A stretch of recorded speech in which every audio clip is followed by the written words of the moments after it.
तो चलिए आज के लेक्चर को स्टार्ट करते हैं। भैया आज यहाँ पर कैसे इस लेक्चर में स्टार्ट कर रहे हो आप, क्योंकि हम जो है फील लेंगे हॉरिजॉन्टल रेंज कैपिटल आर का और vertical maximum height capital H का। ठीक है, अब देखिए यहाँ से मान लेते हैं मैंने इसे प्रोजेक्ट किया, ये मेरा बॉडी था जो कि u वेलोसिटी से मैंने प्रोजेक्ट किया एट एन एंगल थीटा, और ये पॉइंट ए है और ये फाइनली इस पॉइंट सी तक जाएगा। ठीक है, अब देखिए जब मैं इसे प्रोजेक्ट करूंगा तो हमें पता है एक हॉरिजॉन्टल में वेलोसिटी होगी, एक वर्टिकल में वेलोसिटी होगी, और वर्टिकल वाली वेलोसिटी के लिए हर पॉइंट पर नीचे की तरफ जी लगता जाएगा और उसे कम करता जाएगा। तो ये जो बॉल है ना वो यहाँ पर जब पहुंचेगा ये इसकी हाईएस्ट पॉइंट हो जाएगी, क्योंकि यहाँ पर जो वर्टिकल डायरेक्शन में इसकी वेलोसिटी है ना वो जीरो हो चुकी होगी, और उसके बाद नीचे अभी भी जी लग रहा होगा तो वो वेलोसिटी के डायरेक्शन को चेंज कर देगा, नीचे की तरफ कर देगा, और फाइनली ये फिर यहाँ इस पॉइंट तक आ जाएगा। अब देखिए यहाँ पर आप देखोगे तो यहाँ इसको मैं अगर ओरिजिन कंसीडर कर लूँ पॉइंट ए को, तो ये यहाँ से चला था और एक्स डायरेक्शन में कुछ डिस्टेंस इसने ट्रेवल किया, या मैं कहूँ डिस्प्लेस हुआ, और वो जो डिस्प्लेसमेंट है पॉइंट ऑफ प्रोजेक्शन से लेकर फाइनली फिर से ग्राउंड वाले पॉइंट पर, मीन्स देखिए यहाँ मान लेते हैं ये सरफेस से चला और फाइनली उसी सरफेस पर आ गया।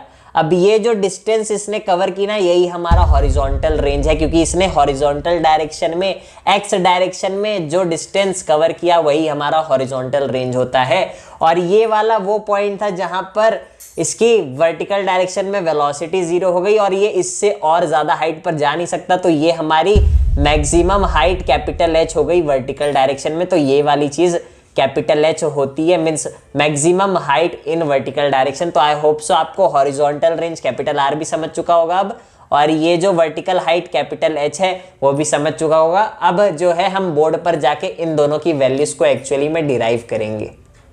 तो आप सभी को आई होप सो फील आ चुका होगा कि कैपिटल एच और कैपिटल आर क्या होते हैं, और इसलिए मैंने यहाँ पर डायरेक्टली आपको प्लॉट करके दिखा दिया है।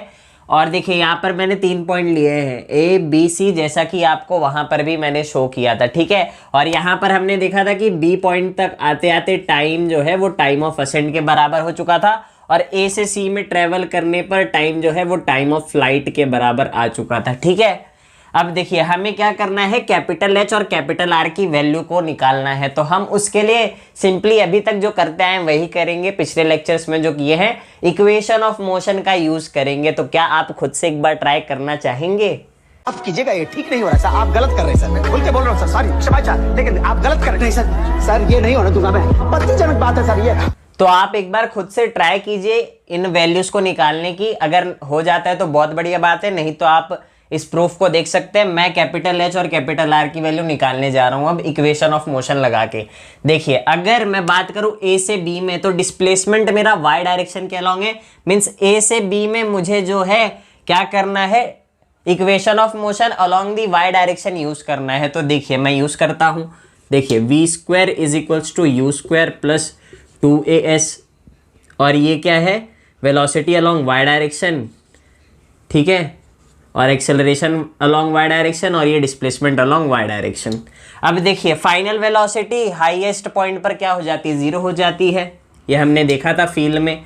और देखिए इनिशियल वेलोसिटी वाई डायरेक्शन में क्या है, u sin थीटा, तो पुट कर दिया, plus 2a acceleration in y direction, नीचे की तरफ g है तो माइनस g आ जाएगा यहाँ पर, और डिस्प्लेसमेंट इन वाई डायरेक्शन क्या है, कैपिटल एच, तो उसे मैंने पुट कर दिया। अब देखिए उसको यहाँ पर लेकर आऊँगा तो 2gh बराबर you square sine square theta, तो यहाँ से कैपिटल एच क्या आ जाएगा मेरा, you square sine square theta upon 2g। तो यही वैल्यू है जो कैपिटल एच की आपकी भी आनी चाहिए थी। अगर आ गई है तो कॉन्ग्रेचुलेशंस, शाबाश बेटा, बहुत बढ़िया मुन्ना। तो ये कैपिटल एच की वैल्यू हमारी आ गई। अब हम कैपिटल आर की वैल्यू को निकालेंगे। ठीक है,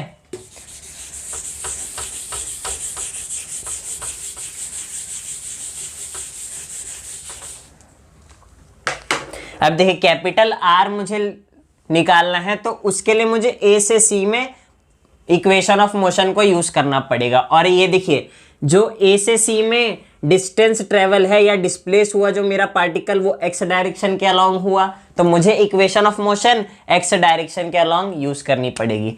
अब देखिए x is equals to u x t plus half a x t square. अब यहाँ पर भैया आप ये वाली टर्म डायरेक्टली उड़ा दीजिए, जीरो कर दीजिए। क्यों? क्योंकि एक्सेलरेशन इन एक्स डायरेक्शन कुछ होता ही नहीं है। तो देखिए यहाँ पर x क्या है, डिस्प्लेसमेंट a से c में मैंने लगाया है, तो डिस्प्लेसमेंट मुझे a से c में देखना है, x डायरेक्शन के लॉन्ग कितना हुआ है, कैपिटल R हुआ है, तो x की वैल्यू R लिख दूंगा मैं। अब देखिए ux क्या है, इनिशियल वेलोसिटी इन x direction u cos theta, और टाइम कितना लगा a से c में, हमने इस चीज को देखा है, टाइम क्या था, टाइम ऑफ फ्लाइट के बराबर, और पिछले लेक्चर में हमने टाइम ऑफ फ्लाइट की वैल्यू निकाली थी जो कि क्या थी, 2u साइन थीटा बाई जी। ठीक है, अब यहाँ पर देखिए u से u मल्टीप्लाई हुआ तो u स्क्वायर हो गया, और ये चीज़ मैं एज इट इज़ रख देता हूँ 2 sine theta cos theta divided by g. अब ये चीज़ कुछ बन रही है, अगर आपने 9th और 10th में एक फॉर्मूला देखा होगा अच्छे से तो।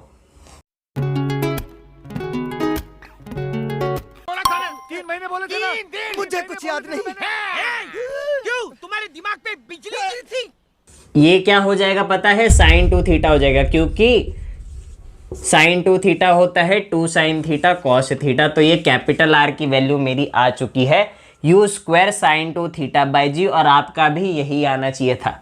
अब इस कैपिटल आर से रिलेटेड एक और बहुत इंपॉर्टेंट पॉइंट है जिसका हम फील लेंगे, क्योंकि उसका फील लेकर आप समझोगे तो बहुत ही अच्छे से वो चीज़ क्लियर हो जाएगी। तो चलिए उसका फील लेते हैं।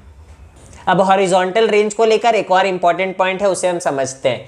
देखिए हमने ये ऑब्जर्व किया कि मान लेते हैं जब मैंने इसे at an angle theta 1 with the horizontal किसी वेलोसिटी u से फेंका, तो इसने कुछ horizontal range capital R cover किया।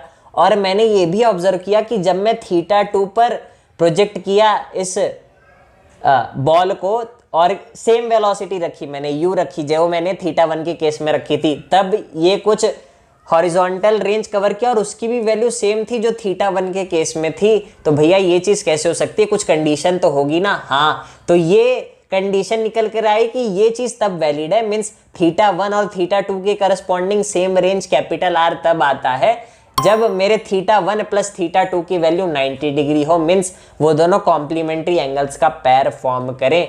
तो इस चीज़ को मैं आपको समझा देता हूँ वैल्यूज को पुट करके, तब आप मान जाओगे कि कैपिटल आर सेम आता है दो एंगल्स के लिए जिनका सम 90 डिग्री के बराबर होता है। तो थीटा 1 मान लेते हैं, मैंने क्या रख दिया, 30 डिग्री रख दिया। ठीक है, तो आप फिर रेंज का फॉर्मूला लगा दीजिए, u square sine 2 theta by g, तो क्या हो जाएगा u square sine 60 by g, तो क्या हो जाएगा √3/2 यू स्क्वायर बाई जी।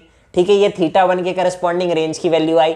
फिर सेकंड सिनेरियो में आप क्या कीजिए, थीटा 2 मैंने कुछ एंगल बढ़ा दिया था और वेलोसिटी मैंने सेम रखी थी, तो थीटा 2 की वैल्यू मुझे दिख रहा है थीटा 1 प्लस थीटा 2 बराबर 90 होना चाहिए। तो थीटा 2 को मैं अब पुट कर देता हूँ 60 डिग्री, तो क्या आपको दिख रहा है 60 डिग्री के भी करस्पॉन्डिंग वैल्यू सेम आ रही है, रेंज सेम आ रहा है। तो ये इस बात को प्रूफ करता है कि दो एंगल थीटा 1 थीटा 2 दे रखे हैं तो उनके करस्पॉन्डिंग रेंज तब सेम आता है जब थीटा 1 प्लस थीटा 2 की वैल्यू कैपिटल आर के बराबर होती है। मेरा मुंह तो निकल गई, मेरी जबान टूट गई यार। तो आपको ऐसे क्वेश्चंस मिलेंगे जहां पर आपको ये बोला जाएगा कि दो अलग अलग एंगल के करस्पॉन्डिंग मुझे रेंज सेम मिल रहा है, तो आपको ये कंडीशन यहाँ पर फिट हो जानी चाहिए कि theta 1 plus theta 2 is equals to 90 कह रहा है वो क्वेश्चन। समझ रहे हो, समझ रहे हो, समझ रहे हो ना।